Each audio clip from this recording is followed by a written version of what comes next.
கிறிஸ்துவுக்குள் பிரியமானவர்களே, இந்த நாளுக்கான தினசரி தியான வசனம் மத்தேயு எழுதின சுவிசேஷம் 18வது அதிகாரம் 23வது வசனம். மத்தேயு 18:23, மேத்யூ 18:23. எப்படியெனில், பரலோக ராஜ்யம் தன் ஊழியக்காரரிடத்தில் கணக்கு பார்க்க வேண்டும் என்றிருந்த ஒரு ராஜாவுக்கு ஒப்பாய் இருக்கிறது.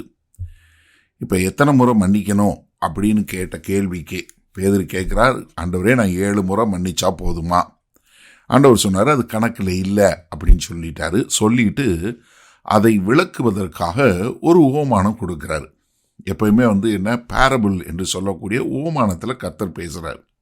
இங்கே உவமானம் என்பது என்னன்னா, அவர்கள் புரிந்து கொள்ளக்கூடிய, அன்றாட வாழ்வில் அறிந்து கொள்ளக்கூடிய ஒரு காரியங்களை சொல்லி அதன் மூலமாய் தெரிந்து கொள்ள வேண்டிய ஒரு அவசியமான ஒரு காரியத்தை விளக்கி சொல்வது தான் ஓமானம். அப்போ இங்கே சொல்லும்போது இந்த ஓமானம் சொல்கிறாரு, பரலோக ராஜ்யம் என்று சொல்லக்கூடியதா. அப்போ இங்கே அவருடைய ஓமானத்தினுடைய நோக்கம் என்ன? பரலோக ராஜ்யம் என்பது, அதாவது தேவனுடைய ராஜ்யத்தில் மன்னிப்பு என்பது எந்த மாதிரி இருக்குது அப்படின்னு சொல்லும்போது, அந்த பரலோக ராஜ்யம் என்ன? ஒரு ராஜா. யார் அந்த ராஜா? யார்? தேவன். அந்த தேவன் என்ன? தன்னுடைய ஊழியக்காரரிடத்தில், நம்ம எல்லாரும் அவருடைய ஊழியக்காரர், அவங்க எல்லாரையுமே ஆண்டவர் என்ன பண்ணுறாரு? கணக்கு பார்க்கக்கூடிய ஒரு காரியம். இங்கே என்னென்னா, இங்கே காட்டக்கூடிய ஒரு உருவகம் என்ன?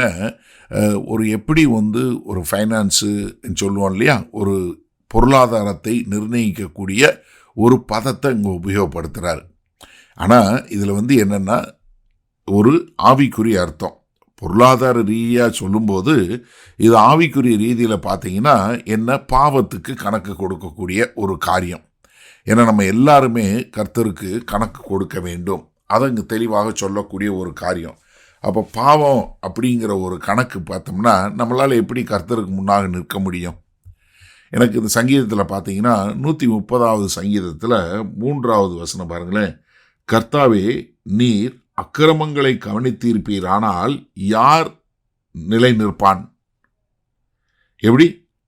நீங்கள் மட்டும் இது பார்த்தீங்கன்னா, கணக்கு பார்த்தீங்கன்னா, யார் உங்கள் முன்னாடி நிலை நிற்க முடியும்? 4வது வசனம் பாருங்க. உமக்கு பயப்படும்படிக்கு உம்மிடத்தில் மன்னிப்பு உண்டு. அப்போ என்ன? தேவனுக்கு முன்பாக நம்ம கணக்கு கொடுக்கணும். அப்போ அவருக்கு முன்னாடி நம்ம கணக்கு கொடுக்கும் விதமாக யாராலும் நிற்க முடியாது என்று சொல்லக்கூடியதாக. இதே மாதிரி இன்னொரு உவமானம் மத்தேயு 25வது அதிகாரத்தில் நமக்கு ஆண்டவர் சொல்லிக் கொடுப்பார். 19வது வசனத்தில் பார்ப்போம். அது என்ன? எப்படி ஒரு கணக்கு, ஒரு தாளந்து கொடுக்குறாரு, அந்த தாளந்துக்கு கணக்கு பார்க்கக்கூடியவராய் இருக்கிறார் என்று சொல்லக்கூடிய ஒரு உவமானத்தை பார்க்கிறோம். அதே மாதிரி நம்ம எல்லாருக்கும் சொல்லப்பட்ட ரோமர் 14வது அதிகாரம் 12வது வசனத்தில், ஆதலால் தம்மில் ஒவ்வொருவனும் தன்னை குறித்து தேவனுக்கு கணக்கு ஒப்புவிப்பான். அப்போ நம்ம எல்லாருமே நம்ம தேவனுக்கு கணக்கு கொடுக்க வேண்டும் என்கிற ஒரு காரியத்தை இங்கே கர்த்தராகிய இயேசு கிறிஸ்து ஒரு உவமானத்தில் சொல்லி கொடுக்கிறார். சரி, இந்த நாளில் இந்த வசனத்தை நம்ம எப்படி எடுத்துக்கொள்வது? அதாவது நம்ம எல்லாருமே தேவனுக்கு கணக்கு கொடுக்க வேண்டும் என்பதை மறந்துவிடக்கூடாது. அது நம்ம இங்கே யாராக இருந்தாலும் சரி, மனுவாய் பிறந்த எந்த ஒரு மானிடனாக இருந்தாலும் தேவன் நமக்கு அவர் முன்னாடி ஒரு கணக்கு கொடுக்கக்கூடிய ஒரு காரியத்தை பார்ப்பார். அப்போ என்னென்னா, தேவன் நம்முடைய பாவங்களை குறித்து அவர் கணக்கு பார்த்தா அவர் முன்னாடி நிற்க முடியாது.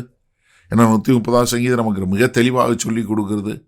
அப்போ நம்ம அவர் பரிசுத்தமுள்ள ஒரு பாவத்தை அறியாத ஒரு சுத்த கண்ணன். அந்த பரிசுத்தமுள்ள அந்த தேவனுக்கு முன்பாக நம்ம எப்படி ஒரு பாவமான மனுஷன் நிற்க முடியாது.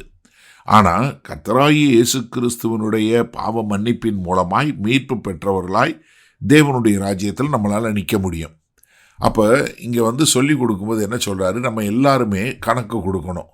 அப்போ நம்ம எல்லாருக்கும் என்ன தெரியும்னா, நம்ம எல்லாருமே நம்முடைய பாவக்கணக்கு, நம்மளால் செலுத்த முடியாத ஒரு பாவக்கணக்கு என்று ஒன்று இருக்கிறது என்பதை நாம் தெளிவாக தெரிந்து கொள்ள வேண்டும் என்பதற்காகத்தான் இந்த ஓமானத்தை சொல்கிறாரு. அப்போ தெரியும் போது நமக்கு என்ன தெரியும்? நம்மளை மனத்தாழ்மையில் கொண்டு போய் கர்த்தருடைய மகா பெரிய விலையேற பெற்ற அந்த இரக்கத்தை குறித்த ஒரு மேன்மை நமக்கு உண்டாகும்.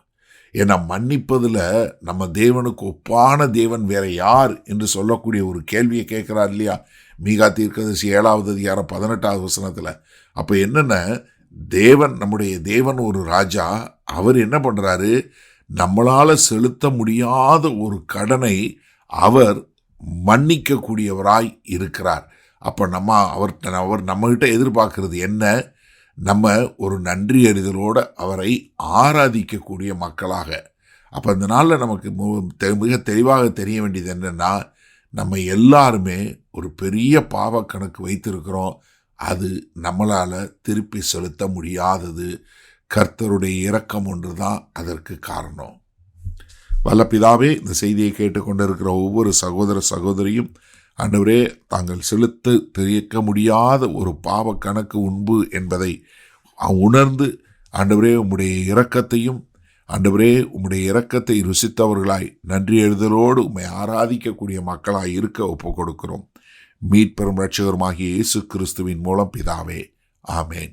கர்த்தர் உங்களை ஆசீர்வதிப்பாராக. நாம் இன்று மாலை மன்னால சந்திப்போம்.